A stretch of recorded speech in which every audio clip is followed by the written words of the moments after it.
Hey, and welcome back to the Life Work Balance YouTube channel. I'm Abby, and today I would like to share with you 10 tips on how you can successfully facilitate a live virtual presentation. So this is for anyone who's currently a teacher and is conducting remote learning. This is for anyone who is a speaker or trainer who is going to be conducting live classes. If you haven't already, please hit the subscribe button as well as the bell so that you can receive life work balance advice delivered directly to you every Sunday. All right, so let's jump into tip 1. Tip 1 is, in order to have a successful facilitation or presentation, you need to have high quality audio. So you can do this through multiple ways. You can either use the built-in microphone to whatever system you're using. So if you've got a laptop, usually that comes with a built-in camera and a built-in microphone. So you can use that, or you can use an external microphone.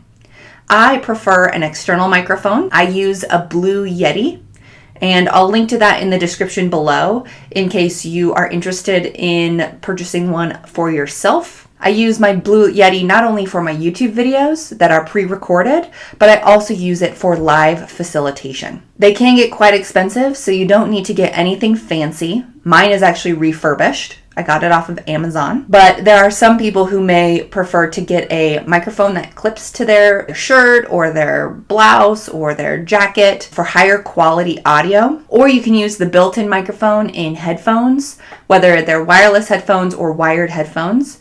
If you do choose to use the built-in microphone with a wire, be careful that you're not messing with it because that can be distracting to anyone who's watching. You also want to be careful of not bumping it because sometimes if you bump your microphone, it can create feedback to people on the other end who are watching you. And you also want to be sure that it picks up your voice well enough so you don't feel like you have to hold it to your mouth the whole time you're speaking. But my preference is an external microphone because you can bring it closer to you and it typically has better quality when it picks up your voice. Tip number 2 is choose a device that has high quality video to stream to your viewers. Again, for this type of presentation or facilitation, you may have a video camera that's built into whatever device you're using, so built into your laptop or built into the screen that you're using to facilitate. Sometimes these are high enough, but other times you may want higher quality video to come through to your participants. So, for example, for my YouTube videos, I actually use my cell phone. I have my iPhone that I just use, and it records in HD. It can record in 4K.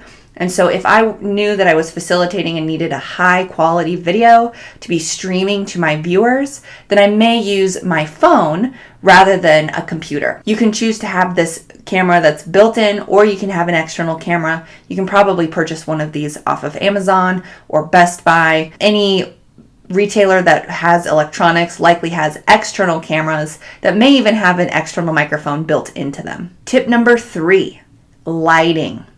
Lighting is essential when it comes to any type of video that you're facilitating. For my YouTube videos, I actually use a ring light that is relatively large. It's on a tripod, so I'm able to put my phone in the ring light so that my phone captures the light that's being projected onto me. In other cases where you may not have a ring light, you can have a lamp that you face towards yourself. But ideally, you do not have light behind you because that can put you into the shadows. You want to make sure that you appear brighter than the environment around you so that you can prevent the shadows from blocking your face and your facial features. If you don't have a ring light or you don't have any lamps, you can be facing a window, but you don't want the windows behind you. If you have light coming in from the side, you can also cause shadows on one part of your face compared to the other, so you would like to be in front of a light source. Tip number 4, look at the camera. This can be really difficult when you're facilitating video or virtual-based trainings or presentations because you're often tempted to look at the other people on the video, or you're tempted to look at yourself. So there are 2 ways to get around this. The first is to have a sticky note pointing at the camera to remind you to look at the camera. And the second is to possibly put a sticky note over the video of yourself so you're not tempted or distracted by your own video. When it comes to looking at participants during the session, you may want to keep this open. It can give you some visual feedback on if people are engaged or if they might be doing other things, but you don't want to be looking away from the camera the entire time. You want to engage with your viewers and make that virtual eye contact with them. And you can really only do this by making eye contact with your camera. Tip number 5, minimize distractions. So when you're facilitating, everyone's attention is on you and what's going on around you.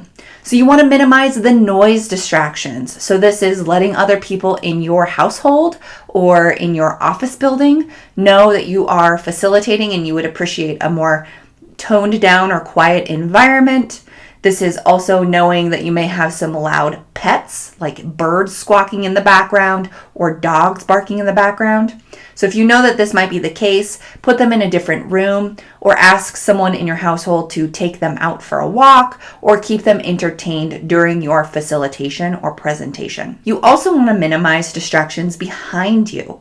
So this is making sure that you don't have a very cluttered work area. If you have a lot of things going on in the background, even if it's stationary, it can draw people's eyes away from you and to your bookshelf or to your messy desk behind you or to the kitchen or the living room behind you.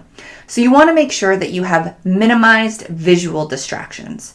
This also includes not having people walk behind you and hopefully not having people talk to you during your presentation, because not only will your microphone pick that up, but people will see you visually get distracted. Tips 6 through 10 are now about the participant experience. So tip 6, specifically on participant experience, do what you can to make your facilitation and presentation engaging. This starts from the beginning. So if you're using a program like Zoom, you actually have the ability to play your computer sound.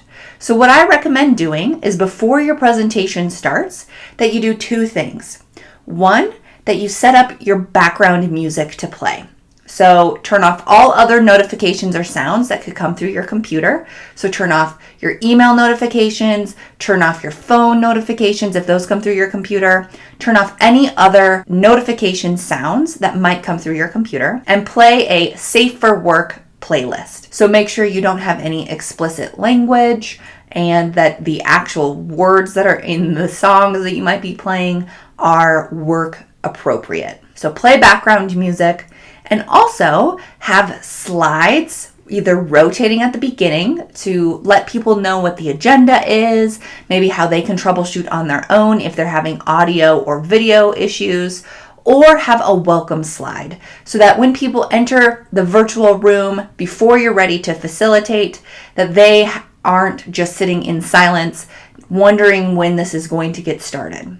If you have background music playing, as well as you have a welcome slide or welcome slide deck that is rotating, that will allow the participants to have a welcome experience rather than just sitting in an empty, silent room waiting for you to get started. Tip number 7 is come up with various ways for your participants or your attendees to participate.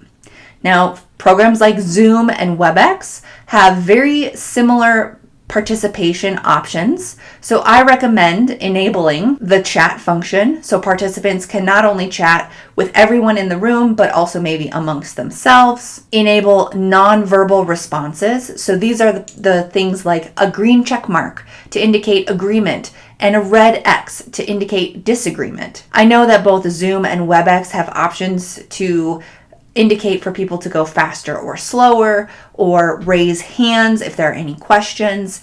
So enable those nonverbal responses so your participants can give you nonverbal feedback during the session. Zoom also has an option for reactions. People can have the clapping emoji or they can have the thumbs up emoji. You can use this if you'd like. Reactions are different from nonverbal feedback because they only last for a short period of time, whereas nonverbal feedback can be cleared out or kept up for an extended period of time. You also may be wanting to let your participants know that they will have the ability to give verbal feedback during the session.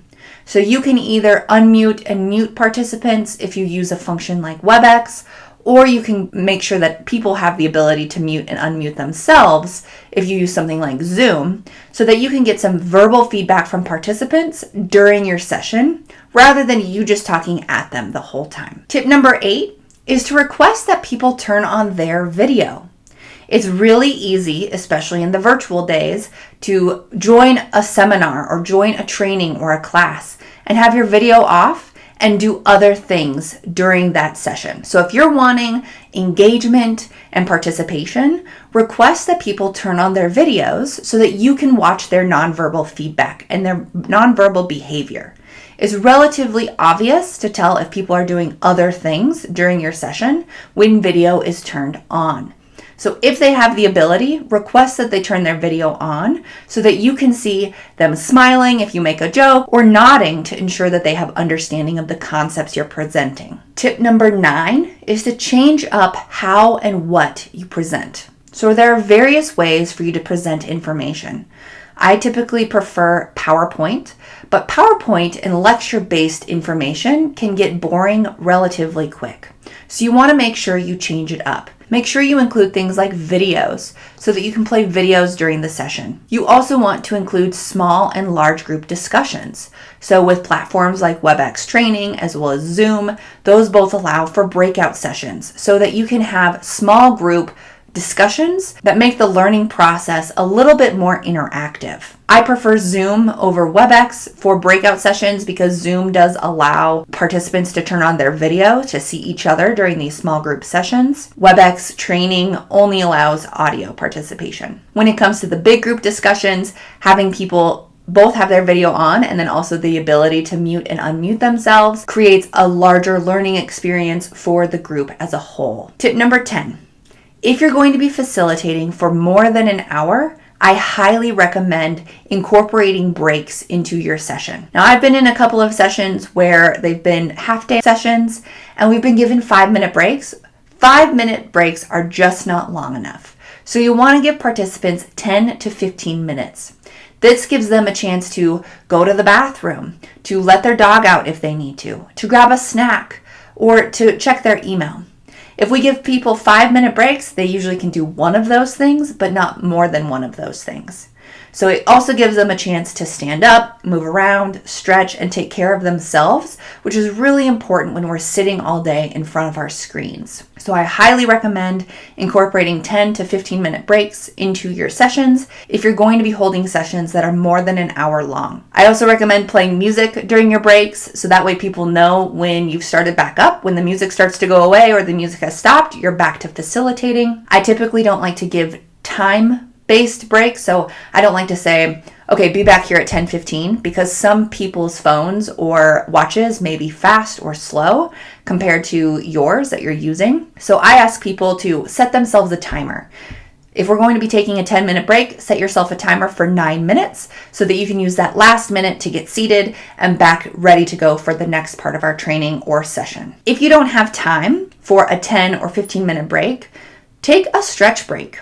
You can let people know that you're going to take just a quick stretch break. You can lead the stretch, have people stand up, stretch their arms, do a tricep stretch, do like a calf stretch or a quad stretch. That way, if they're not able to do the stretches, maybe they can run to the bathroom during that time. But it's a little bit shorter of a time period, but it still gets you up and moving so that you're not seated during the entire session. So hopefully these quick 10 tips were helpful for you and will make your trainings or classes a little bit more engaging and enjoyable for your participants as well as for yourself. If you have any questions or comments about this, please put them down below in the comments box. Again, like I mentioned before, I have linked to a lot of the equipment that I use for my virtual facilitation, as well as my YouTube videos in the description below. If you enjoyed this video and you found it helpful, please give it a thumbs up. And if you haven't already, please hit the subscribe button as well as the bell so that you can receive life-work balance advice delivered directly to you every Sunday. We'll see you next week.